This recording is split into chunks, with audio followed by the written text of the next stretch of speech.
Assalamualaikum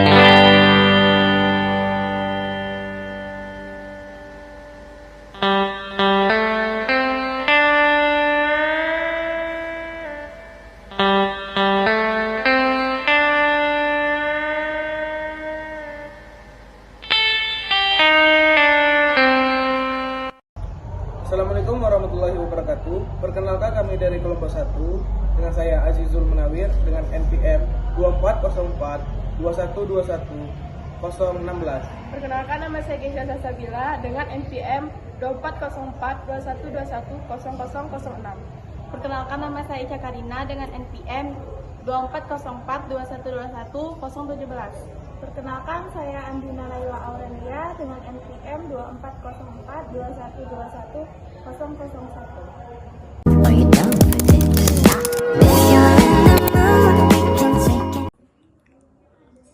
Assalamualaikum warahmatullahi wabarakatuh. Baiklah, saya Azizul Munawir dari kelompok 1 akan menjelaskan sistem presidensial di Iran. Iran merupakan salah satu negara di Timur Tengah dengan bentuk negara Republik Islam.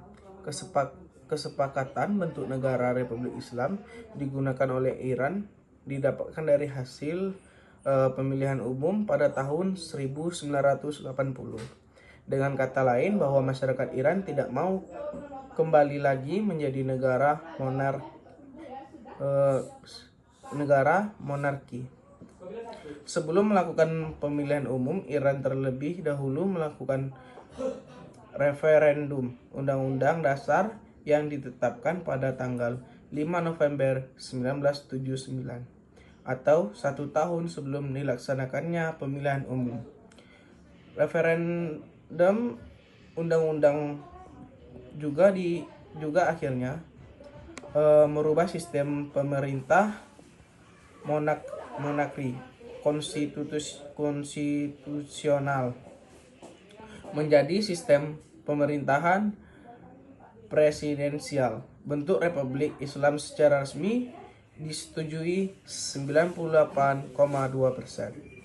Masyarakat Iran melalui referendum yang diadakan pada tanggal 1 April 1979 dan Undang-Undang Dasar Republik Islam Iran secara resmi disetujui 99,5%, dan rakyat Iran melalui referendum yang diadakan pada 3 Desember 1979. Sebenarnya kemudian dalam sistem pemerintahan presidensial juga biasanya pemisahan kekuasaan antara eksekutif dan legislatif lebih jelas.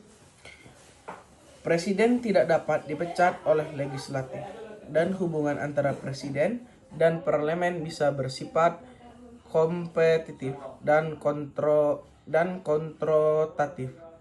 Berbeda dengan sistem pemerintahan parlementer, hubungan antara eksekutif dan legislatif lebih terikat. Kabinet dan Perdana Menteri harus mempertahankan dukungan mayoritas di parlemen. Jika tidak, mereka bisa digulingkan melalui mosi tidak percaya. Dalam aspek stabilitas pemerintah presidensial lebih cenderung memiliki stabilitas yang lebih tinggi karena pemisahan antara kekuasaan eksekutif dan legislatif dapat mengurangi konflik antara cabang pemerintah, sedangkan parlemen lebih rentan terhadap krisis politik karena jatuhnya pemerintah dapat terjadi jika koalisi kehilangan mayoritas atau ada ketidakmampuan untuk membentuk mayoritas dalam parlemen. Kemudian dalam aspek fleksibilitas dan responsif terdapat perubahan. Sistem presidensial mungkin kurang responsif terhadap perubahan mendadak atau opini publik karena presiden memiliki jangka waktu tetap dan tidak bergantung pada kepercayaan kepada parlemen.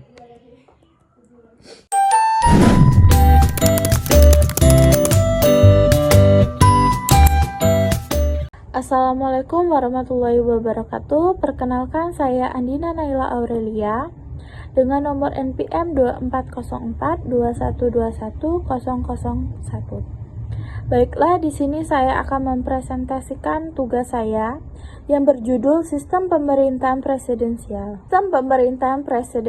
Sistem pemerintahan presidensial lazim digunakan di beberapa negara di dunia dengan berkiblat pada negara Amerika Serikat dan negara-negara barat. Amerika Serikat dipandang sebagai negara yang menerapkan sistem pemerintahan presidensial sesuai dengan prinsip dan tujuan dari sistem tersebut. Sistem pemerintahan presidensial memposisikan presiden sebagai kepala negara sekaligus kepala pemerintahan. Memasyarakatkan presiden dipilih oleh rakyat melalui pemilihan umum. Presiden tidak bisa dibubarkan parlemen, tetapi parlemen dapat memberhentikan presiden dengan syarat-syarat yang telah ditetapkan dalam bidang-bidang masing-masing konstitusi negara. Syarat lain yakni parlemen presiden memiliki kedudukan yang terpisah dengan tujuan untuk terciptanya check and balance di antara lembaga negara. Pembagian kekuasaan pada masing-masing lembaga dan lembaga tersebut dipilih langsung oleh rakyat untuk menjadikan sistem pemerintahan presidensial dianggap cukup ideal untuk mewakili kepentingan rakyat dan mampu untuk dikontrol secara langsung oleh rakyat. Sistem presidensial selalu berkaitan dengan trias politika, sehingga adanya pemisahan kekuasaan tersebut harus juga dengan diperkuat oleh legalitas keseimbangan antara rakyat, lembaga, eksekutif maupun legislatif pemilihan umum. Perbandingan sistem presidensial antara Indonesia dan Iran. Perbandingan Iran dan Indonesia tidak bisa dilepaskan oleh momentum besar pada masing-masing negara. Momentum tersebut sangat mempengaruhi tatanan sosial politik pada masing-masing negara. Bahkan mampu merubah sistem yang selama ini digunakan berpuluh-puluh tahun untuk dirubah dengan sistem yang diyakini lebih baik dari sebelumnya. Iran memiliki momentum revolusi Iran pada 1979 dan Indonesia mengalami momentum revolusi 1998. Salah satu perubahan yang selama ini dijadikan objek kajian pada masing-masing negara yakni pada sistem pemerintahan presidensial di Iran dan Indonesia. Sistem pemerintahan presidensial yang saat ini digunakan Iran dan Indonesia merupakan salah satu hasil dari konsekuensi dan momentum revolusi di Iran dan revolusi di Indonesia.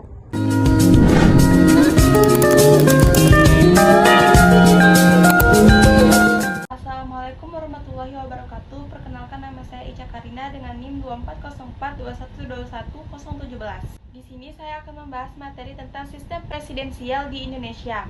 Indonesia merupakan salah satu negara yang dari awal atau pasca kemerdekaan Indonesia menggunakan sistem presidensial. Meskipun dalam perjalanannya mengalami beberapa dinamika, bahkan pergantian sistem pemerintah.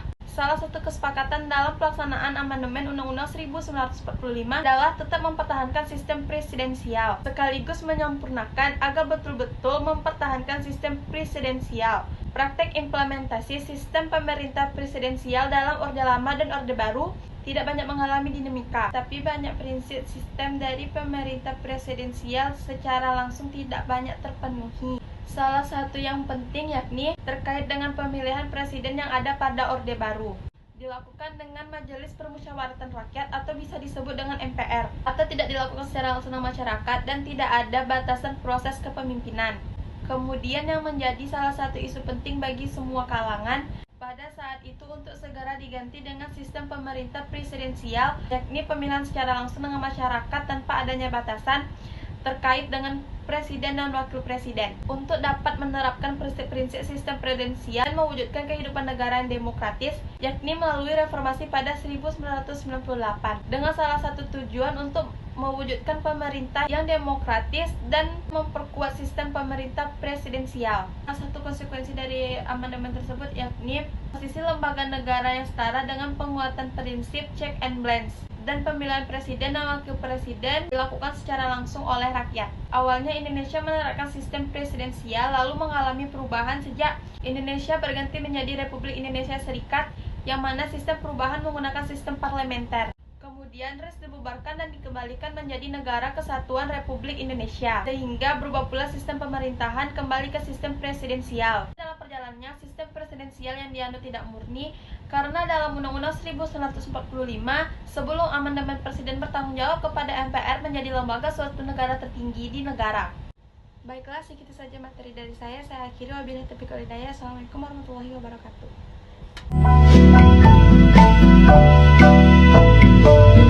Assalamualaikum warahmatullahi wabarakatuh. Perkenalkan, nama saya Keisha Sasabila dengan NPM 240421211006. Di sini saya akan membacakan materi tentang sistem presidensial di Iran. Iran merupakan salah satu negara di Timur Tengah dengan bentuk negara Republik Islam. Kesepakatan bentuk negara Republik Islam digunakan oleh Iran didapatkan dari hasil pemilihan umum pada tahun 1980. Dengan kata lain, bahwa masyarakat Iran tidak mau lagi kembali menjadi negara monarki. Sebelum dilakukannya pemilihan umum, Iran terlebih dahulu melakukan referendum Undang-Undang Dasar yang ditetapkan pada tanggal 5 November 1979. Referendum Undang-Undang Dasar juga akhirnya merubah sistem pemerintahan monarki konstitusional menjadi sistem pemerintahan presidensial. Untuk Republik Islam secara resmi disetujui 98,2%. Masyarakat Iran melalui referendum yang diadakan pada tanggal 1 April 1978. Dan Undang-Undang Dasar Republik Islam Iran resmi disetujui 99,5%. Rakyat Iran melalui referendum yang diadakan pada 3 Desember 1979. Selain itu, sistem pemerintahan di Iran yang mencoba untuk mengikuti sistem yang diterapkan oleh Rasul saat memerintah di Madinah, lalu demokrasi di Iran mencoba menggabungkan demokrasi dengan teokrasi di mana kedaulatan rakyat dibatasi oleh kedaulatan Tuhan dengan mazhab Syiah. Artinya pemerintahan dilakukan oleh rakyat. Dan tetapi sumber hukum dan kedaulatan milik Tuhan. Kemahakuasaannya, syariatnya hanyalah miliknya. Semata-mata serta kewajiban mentaati perintahnya. Di bawahnya ada Al-Qur'anul Karim dan Nubuwah yang diartikan sebagai wahyu ilahi dan peranannya yang mendasar dalam mengekspresikan perundang-undangan. Pasca itu terdapat imamah. Dalam penjelasannya, imamah dan wilayatul faqih mempunyai keterikatan berdasarkan perintah, kesucian dan kepemimpinan agama yang menerus. Undang-undang dasar di Iran dipersiapkan sedemikian rupa untuk memberi kesempatan kepada ulama ahli agama yang memenuhi syarat dan diakui untuk menjadi seorang pemimpin. Ayatullah Al-Uzma, Imam Khomeini sebagai pemimpin revolusi Iran pada saat itu ditafsirkan oleh banyak kalangan sebagai orang yang sesuai dengan apa yang disebutkan dalam Undang-Undang Dasar Iran.